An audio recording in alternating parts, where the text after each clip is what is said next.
guys, so today I'm going to talk about my exchange year in America. Well, first of all, I want to say to people that watch my videos more often, normally I do my videos in Dutch. I felt that this video should be in English because I think it can help more people than only people.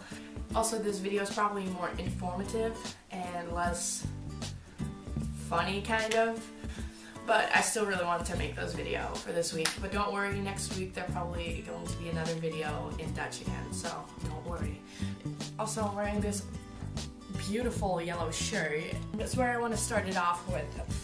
STS is the organization that I went with that basically arranged everything for me. First of all, I want to give a little bit more information about my years. So I went last year from 2012 to halfway to 2013. I went for 10 months. I left here in Holland on the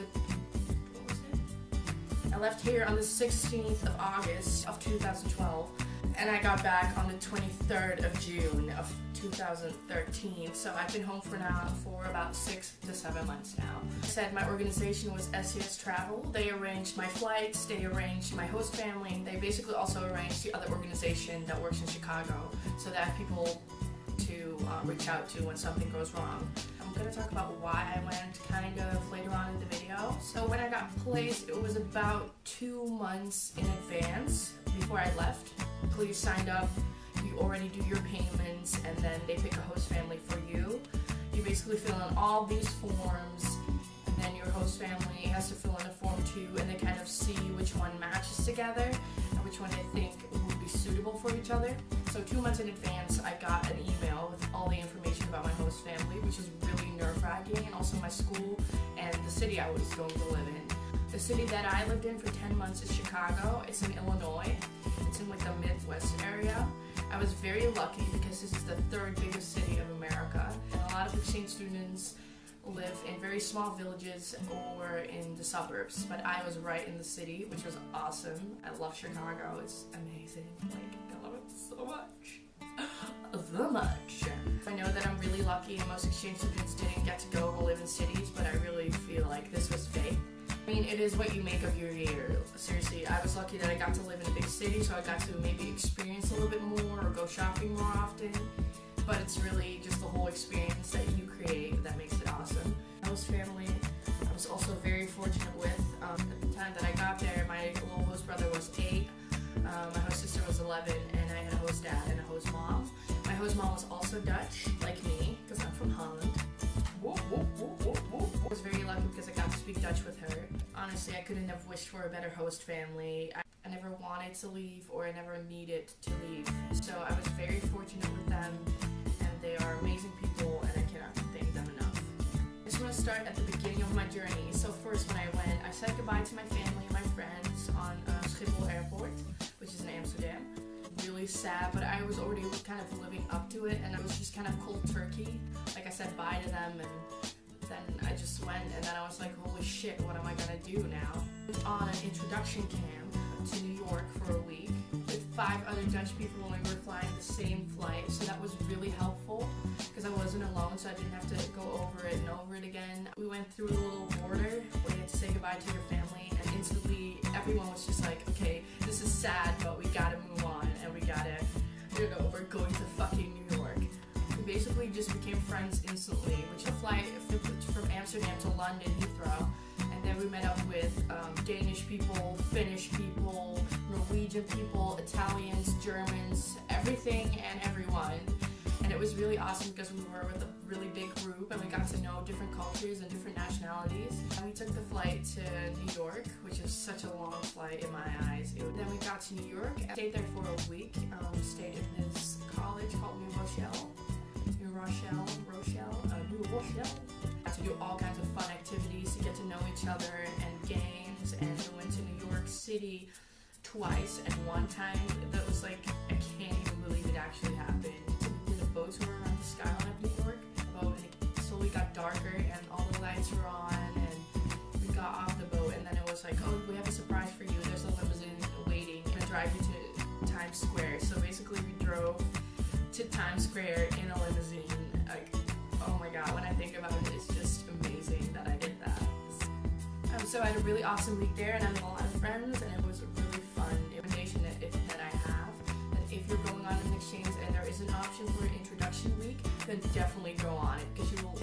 so many different people, and you're all in the same situation. A city like New York is just an experience on your own. And so we stayed there for a week. Then I took a plane to Chicago with a Norwegian girl that was placed in Michigan, so she had to take another flight. Basically, we said goodbye to each other, and it was really sad, and saying goodbye is the hardest part of it all, I swear to Jesus Christ. And then reality really sunk in, and I was all by myself at this giant airport with my suitcase, and my phone broke in New York, so I couldn't call my host parents. And I was terrified. Like, I literally stood there and wanted to cry so bad. I actually ran in the bathroom and cried, and I was like, oh my gosh, you gotta keep yourself strong. You're thinking, what have I done? I was so nervous. So I got my suitcase. My host family was a little bit late, and I was just like, oh my gosh, please don't let me stand here. Like, I was so scared. Then I saw them, and it was kind of natural, actually. It was still really surreal to me because the only thing I wanted to do was cry and cry and cry, and I just wanted to go back home. I wanted to take the next flight home. I remember sitting in the car and looking outside and being like, oh my god, I'm in America. Got to the house, like I said, I felt really sad, and I really felt like I made a wrong decision, and I went upstairs and I opened my suitcase and I started crying. After a week or two, it wasn't weird anymore, and you know, I was cuddling with my host sister and brother and my host mom and dad. It was just normal. It wasn't weird anymore. It happened really gradually, which was really nice. But the first 3 months, I really had a case of homesickness that really hurts. I used to think, because I don't really have much with the city that I live in now, so it's like, oh, I don't care, but being away from your family, your friends, and everything that you know is so hard. Can you stop? Phone, stop. I'm gonna put it on silence, because this thing won't stop. But being away from your family and friends for such a long time, and realizing that was the hardest part, especially with Christmas. But eventually, in 4 months' time, you get over it kind of quick, and you get a lot of distraction because you're constantly doing new things, constantly meeting new people. You're always busy, so you kind of get over that. And then school. I went to Lincoln Park High School, which is a completely different school than I was used to here in Holland. It was something. It was definitely something. I'm gonna put on something else. What was I talking about? I'm having put on my warm hoodie, which is also my senior hoodie, which is kind of irrelevant to the subject. Like I said, people are not going to go up to you. You really have to try and get way past your comfort zone and make new friends and be, talkative to them. My tip is really be yourself, be your best version of yourself, and talk to people, try new things, like things you had never done before in your home country because of what you thought people would think of you, or because you were afraid what people were going to think of you. You just have to do it. Like, it's your life, and exchange year is definitely the year to try all these kinds of things. For months, I really had some trouble because I didn't feel like I would be able to fit in there, and I was way different than everybody else there. I come from different countries, so it's other beliefs and other things. It's really hard for me to kind of fit in my own head, to feel like good enough. Like 2 friends the first week, which one of them is still my best friend, which is Yosra. If you're watching this, I love you. She was a Moroccan exchange student, and Lucia, and she was a girl that went to school there. You just really have to put yourself out there. You really have to ask people constantly if they want to hang out, if there's something they're doing later on. Like, be annoying about it. Like, stalk them, kind of. How about my head? By the end of the year, I don't want to like brag or anything, but I had a lot of friends, and the best thing, they liked me because I was completely myself. I wasn't somebody else, or I was trying to be somebody else, and they didn't find me strange or weird or that crazy Dutch girl. I was just being myself, and that made me feel really good and feel very accepted. So yeah, that was awesome, and I made amazing friends who I still keep in touch with today. Some of them more often than others, but I'm definitely never gonna forget them because they did so much for me. Gave me amazing memories to look back on, and I can't wait to see them again somewhere in the future. Because of my host family, I got to travel to Texas and Indiana, Indiana for a football game, like an American football game, and it was so awesome. I also went to Texas for Christmas because my hostess family lives there, and that was also a completely different country kind of, and it was a lot of fun. I got to do so many things and so many experiences, like it's just crazy. If I think about it, if I look back on it now, it's just crazy what I've done. You know, I went to a football game, a hockey game, a baseball game.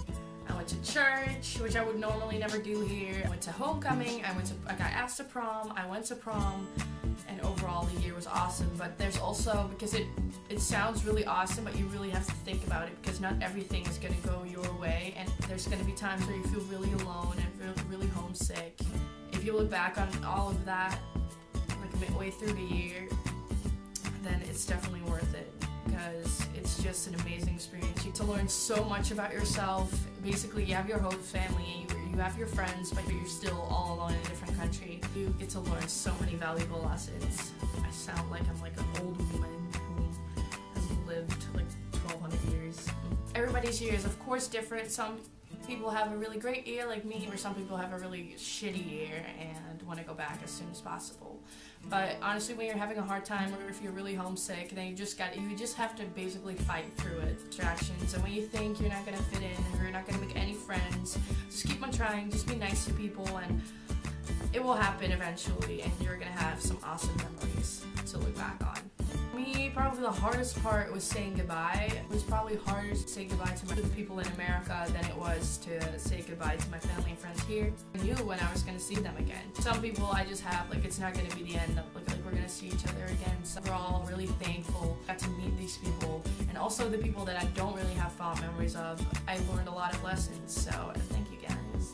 That was it for this video. I hope I kind of helped you guys, for people right now in America or people going next year. You just gotta make the best of it, and you gotta fight through the hard times. Especially don't let anybody hold you back. If, like for me, the reason why I went is because it was really my dream, and it was going really well in school at that time, and a lot of people, I couldn't pass my exams, and they said I couldn't do it, and even more motivated. I worked really hard, I studied really hard, and then I got to go, which is amazing. Honestly, if it's your dream, work very hard for it. For me, it was my dream, and I had the best year of my life. What it is in life, people are gonna always tell you that you can't do this, or that you're not good enough, or that you da-da-da, but use those things that people are saying to you to motivate you, because at the end, if you believe in yourself and you accomplish something, it's gonna outdo everything that those people said that you weren't, or that you couldn't do. All those people that told you you can't, or all those people that are shitty to you, that have been shitty to you, are gonna be there. They're gonna be still stuck in their life, and you're gonna be here living your dream. So that's my speech, I guess. So, I'm sorry, that was like a long rambling words. Anyway, that was it for the video. Next week there's probably going to be a video in Dutch again, so don't worry about that. If you like this video, you can subscribe and like it or comment on it, and then I'll see you guys next time. Bye! What I forgot to say is that if you guys have any questions about an exchange here, you can put a comment down here below, and then I'll try to answer them. God, America.